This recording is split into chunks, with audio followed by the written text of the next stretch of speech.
Good evening, dear viewers. To know this special coverage, we bring you the latest update from Lebanon. Political instability persists, with economic pressures impacting the government's ability to act.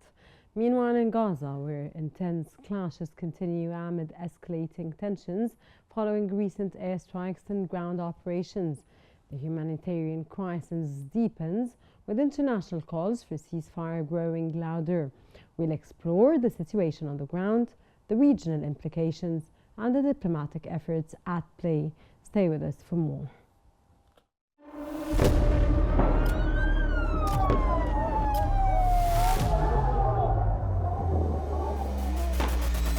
كل المستهدفين هن مدنيين. الوضع شيء مرعب، شيء بخوف.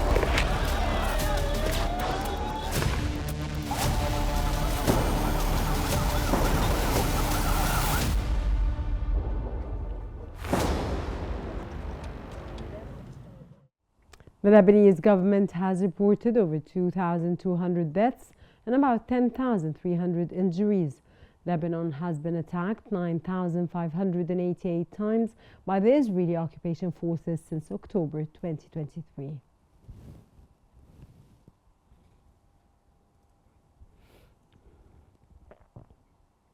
The National Dialogue Conference, titled Defending Lebanon, has kicked off under the invitation of the Lebanese Forces Party.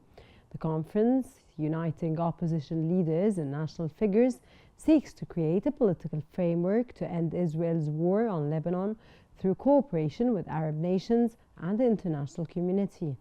It follows an opposition-led initiative to restore state control, separate Lebanon from regional conflicts, and enforce an immediate ceasefire.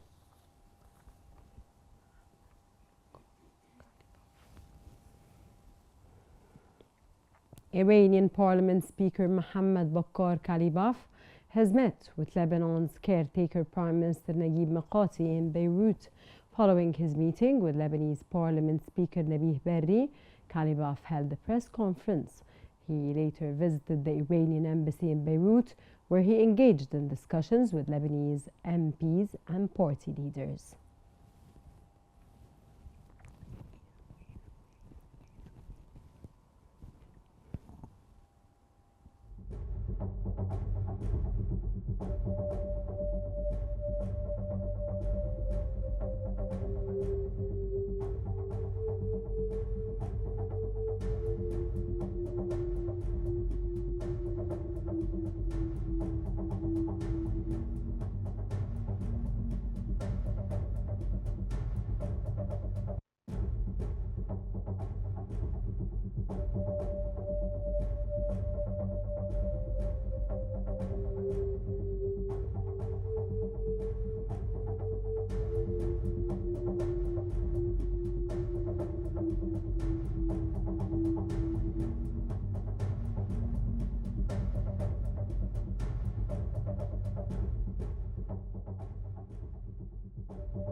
Providing more analysis on the current developments and updates about the latest developments in Lebanon, joining us Dr. Tariq Fakhri, a researcher in international relations. Welcome, sir, and it's a pleasure to have you with us on our program tonight. Welcome to you. Thank you.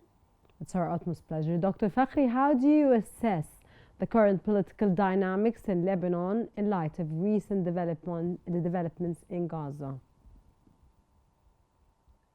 We can say that the talk today and this political moment about the field.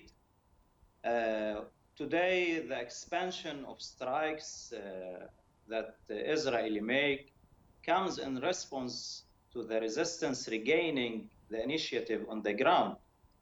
The Israeli are trying to pressure civilians to create a rift between the resistance and its society.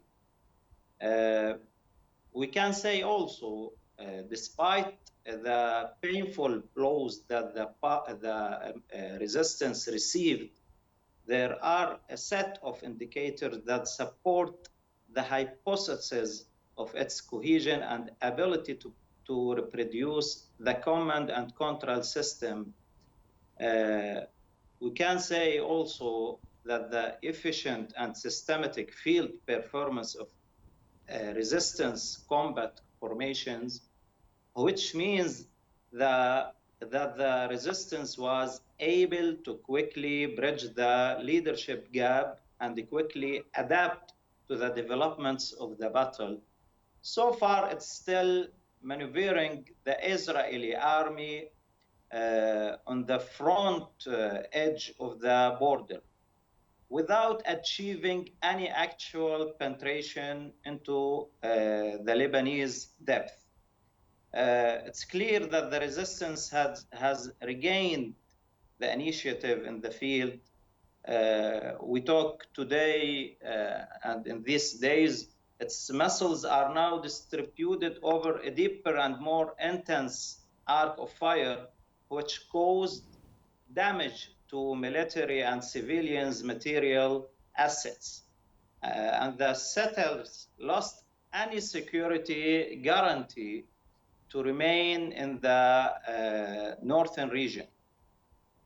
Sir, are we seeing any shifts in alliances or power structures among Lebanese factions at this point? Please, can you repeat the question? Are we seeing, sir, any shifts in alliances or power structures among Lebanese factions at this point? No, we can't. It's too early to talk about changes. The war still in the beginning. We can say that the resistance has regained the initiative, as we said, that appear in the duality of discourse and field, or the consistency of political visions with military performance, which was evident in the speech of Deputy Secretary General Naim Qasim, and what followed from direct field translation, confirming the cohesion of the resistance leadership body. We can say also that the solidity of legitimacy that the social incubator bestows on the resistance action, even in the midst of paying a heavy price as a result of its adherence to this option, whether in terms of sacrifice. Sir, do you read that Israel has done or has achieved any of its goals or objectives that it is after escalating all the escalations, and we're moving on now to an all-out regional war based upon what Israel is doing in Lebanon and in Gaza? Do you read any objectives that are concretely achieved from the Israeli side at this point? The Israeli army achieved a number of tactical achievements in both Gaza and Lebanon. However, it was unable to transform the surplus power into strategic. Yes, sir. This is the question. This is the answer that I was waiting from you. That Israel did not achieve objectives. They did not achieve any of the objectives that they want to achieve at this point. They've been fighting, they've been escalating, they've been killing citizens, women, atrocities, genocides, but at the same point, they haven't achieved any of their objectives yet.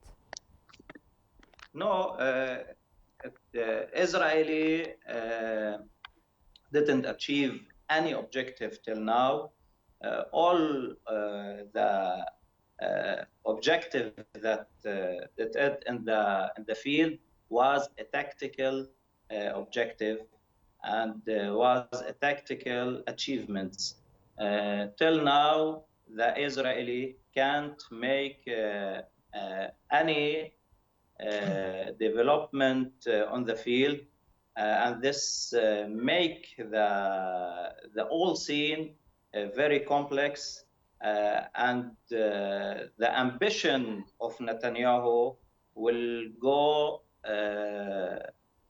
without any actual results. True, sir. Given the ongoing conflict in Gaza, what implications do you foresee for Lebanon's security situation? And how might Hezbollah's role evolve in response to these developments, sir?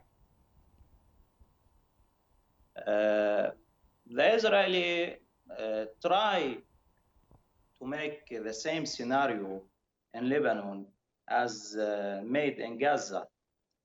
But what we notice now in the Lebanese field that the resistance till now can make the field very complex on the Israeli and the penetration of Israeli army. Okay, Dr. Tariq Fakhri, sorry, because we're running out of time. Researcher in international relations, thank you for joining us today and your insights, sir. And we move on with our program. Tensions escalate as Israeli airstrikes targets UN peacekeepers in Lebanon for the second time in 48 hours. Global powers are calling for immediate action to prevent further escalation.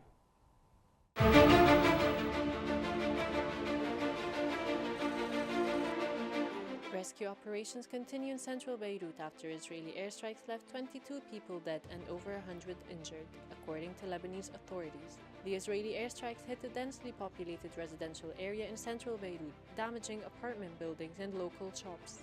Notably, no evacuation warnings were issued prior to the attack, and this part of the city, far from Hezbollah's usual stronghold in the southern suburbs, had not been targeted before.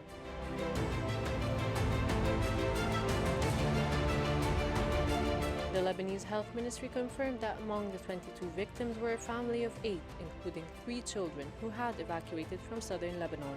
On the same day, caretaker Lebanese Prime Minister Najib Mikati said that the Lebanese government urged the UN Security Council to pass a resolution on an immediate ceasefire between Israel and Hezbollah in Lebanon.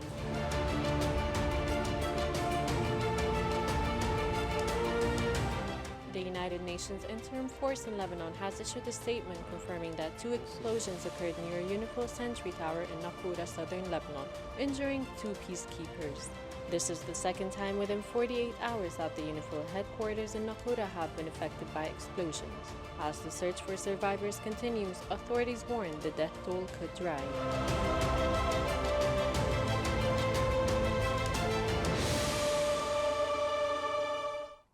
Now let us delve into the escalating Gaza conflict, international mediation efforts, and the humanitarian crisis.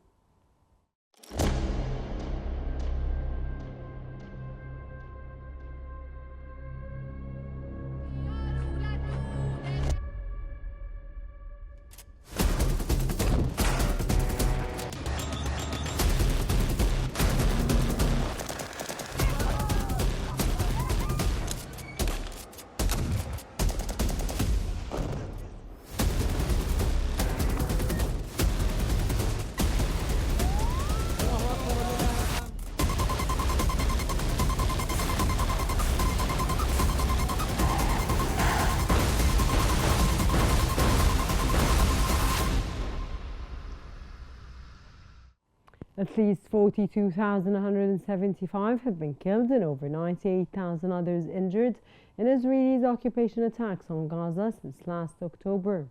Israeli occupation forces committed 5 massacres against families in the Gaza Strip over the last 24 hours, resulting in the killing of at least 49 Palestinians and the injury of 219 others, according to medical reports.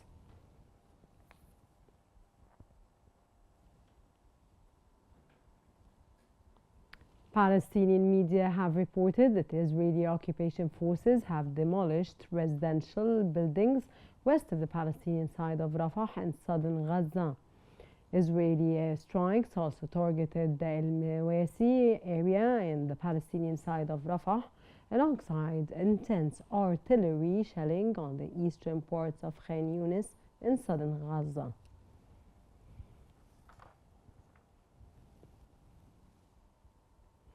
The Palestinian Civil Defense has reported that residents of Jabalia camp have been deprived of water and food for 7 consecutive days amid the ongoing Israeli aggression in northern Gaza, which includes the demolition of residential blocks.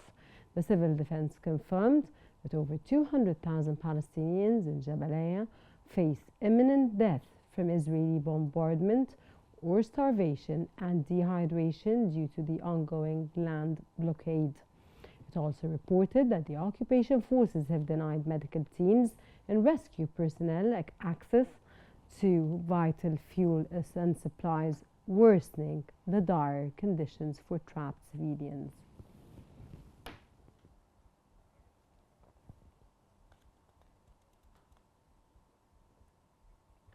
Providing more analysis on the current developments and updates about the latest developments in Lebanon, joining us Mr. Mohammed Taha, the governor of Beit Lahem.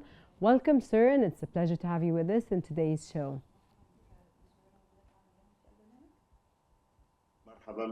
Welcome. I'd like to welcome all of your audience. Governor Taha, can you please provide insights into the current political situation in Gaza? What key political developments have emerged recently that could affect negotiation and peace efforts?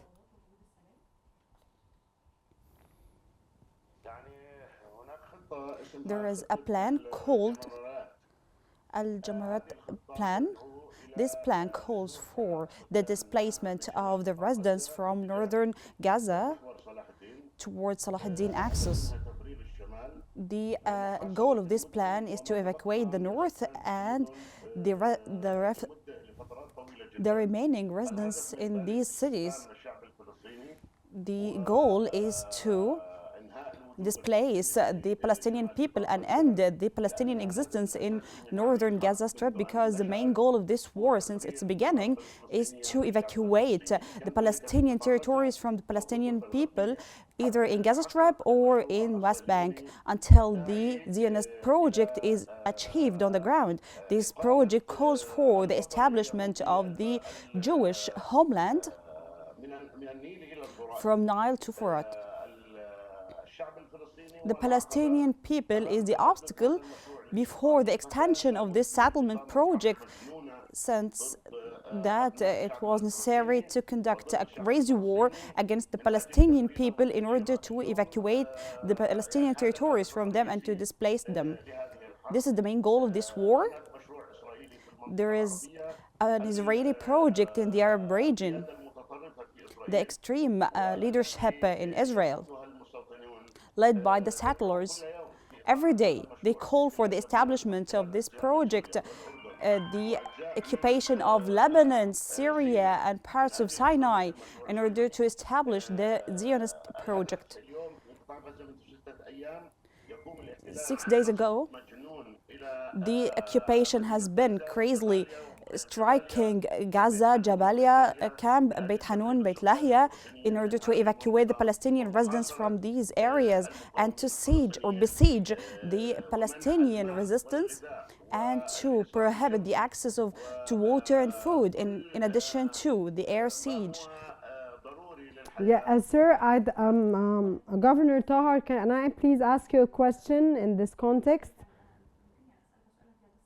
Sir, is Israel aware of the chaotic situation it is contemplating at this point, and the verge, and is it aware of the all-out war that it is taking the entire region into?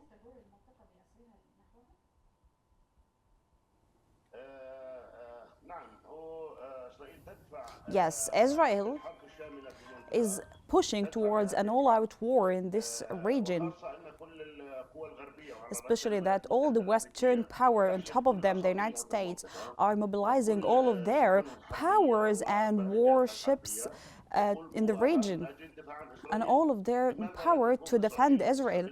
So why wouldn't Israel seize this opportunity to expand the war? What we read at this point, or today as we talk, is that there is international condemnation, leave alone the United States, of course, because we know that it is Israel's main ally in the region, and it's of course one of the main allies that are giving the, of course, all the military aid for Israel to do what it's doing to the entire Middle East and the region. There is international condemnation that we can read very well today as we talk.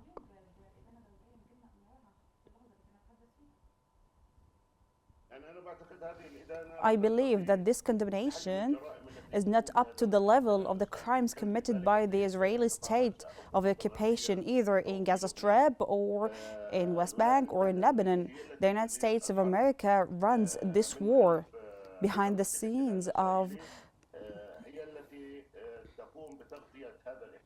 It covers this occupation at the political level, in all the international institutions and legally in the courts, and at the military level it provides Israel with all the weapons by which they kill the Palestinian and Lebanese people. They also support the Israeli economy.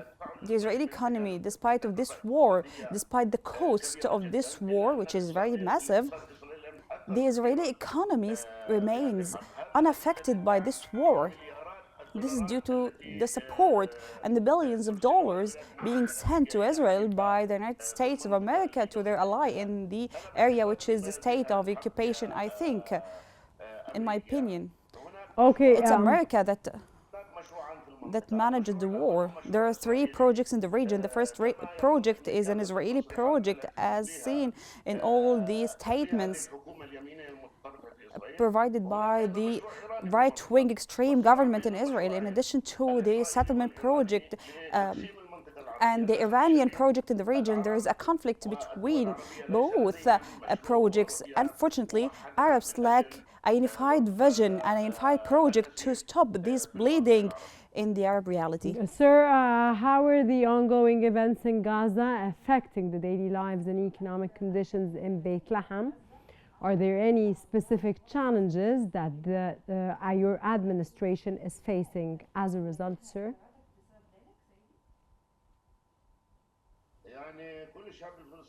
All the Palestinian people is now under the Israeli siege, either by killing or and daily striking of the Palestinian against the Palestinian people, either in the Gaza Strip or in West Bank.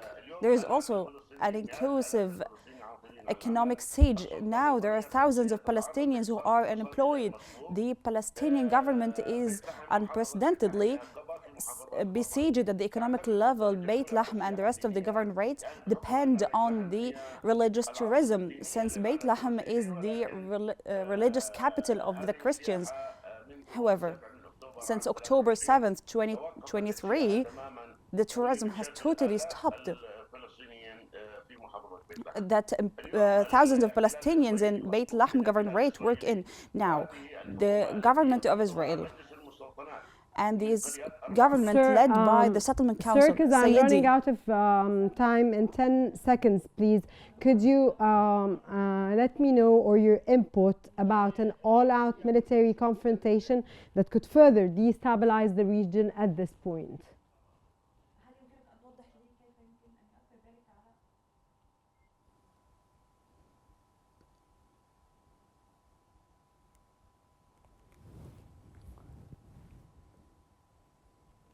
Dr. Muhammad Taha, are you with me? Okay, probably a technical problem took place. That was Mr. Muhammad Taha, the governor of Beit Lahem. Thank you very much, sir, for joining us today and your insights and informative knowledge and input. As we navigate the unfolding crisis in Lebanon and Gaza, understanding the political, humanitarian, and regional implications is crucial. Stay tuned for further insights and analysis as these developments shape the future of the Middle East. Our coverage for this hour. Don't forget to follow QNews on YouTube, Facebook, X, Instagram, and TikTok at QNewsEG to stay informed. For real-time updates, connect with us on the UMS digital platform. Watch it. Thanks for watching and stay tuned for more updates on QNews.